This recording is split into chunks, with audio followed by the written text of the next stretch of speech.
It was a dark and stormy night.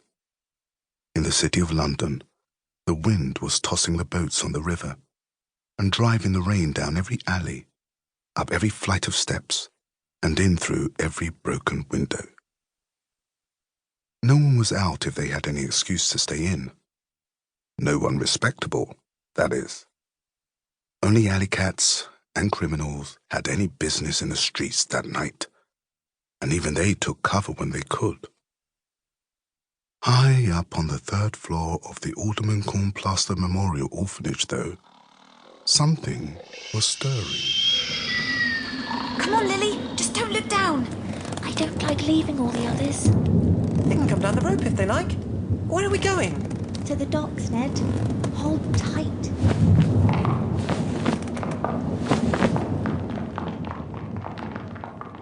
Rose, Lily, and little Ned had been in the Alderman Cornplaster Memorial Orphanage for 18 months, ever since their father's ship had sunk in the Indian Ocean.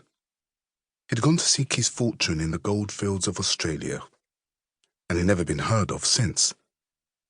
Their mother had died soon afterwards, and the children had been taken into the Alderman Cornplaster Memorial Orphanage, where the porridge was as thin as the blankets and as cold as the smiles on the guardians' faces. No wonder they wanted to run away. The only thing they had to remind them of their mother was a gold locket on a chain.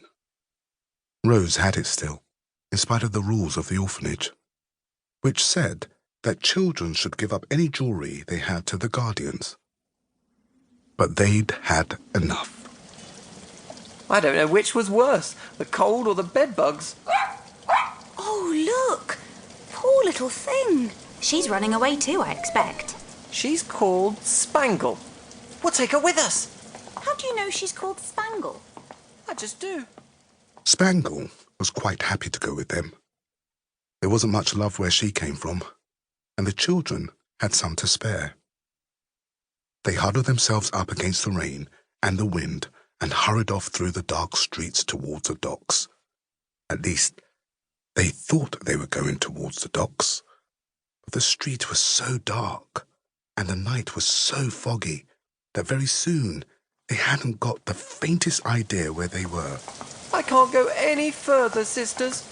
It won't matter if we rest a bit, will it, Rose? All right. The Indomitable doesn't sail till dawn, and there's a lot of night left. They settled down in the doorway. What a place to sleep! Fog Row was the dirtiest, dankest, miserablest spot in the whole of the East End, and only a spit and a stride from a certain bunch of dustbins. How are we going to pay for our ticket, Rose? Mother's locket, Ned. It's worth a lot of money. Uh-huh. Now, eat your crust and go to sleep. We don't know who might be lurking around here. What does indomitable mean? It's what we are, Ned. We can't be beaten. We'll see about that. And so they settled down to sleep. The trouble with that particular bunch of dustbins was this.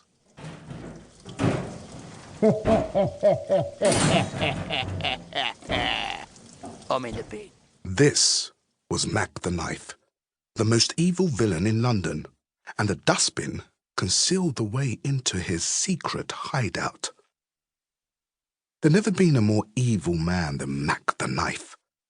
Cats fled, rats fled, policemen fled, murderers fled when Mack arrived. He was a king of crime. Oh, the folly of youth, thought Mack the Knife, climbing out from behind the dustbins. How innocent they are. How simple. How lucky I am. Rich pickings for a foggy night. Now, which pretty neck was that locket hanging around? And he bent down low, trying to spot a gleam of gold in the shadows. All of a sudden, Spangle pricked up her ears and smelt him. Help! Robbery! Murder! Oh, come on. I ain't murdered anyone for a week. Except for Slippery Sam, and that was in the way of business. But that's enough chat. I want that locket. Who's got it? You thief! You villain! Yelled little Ned.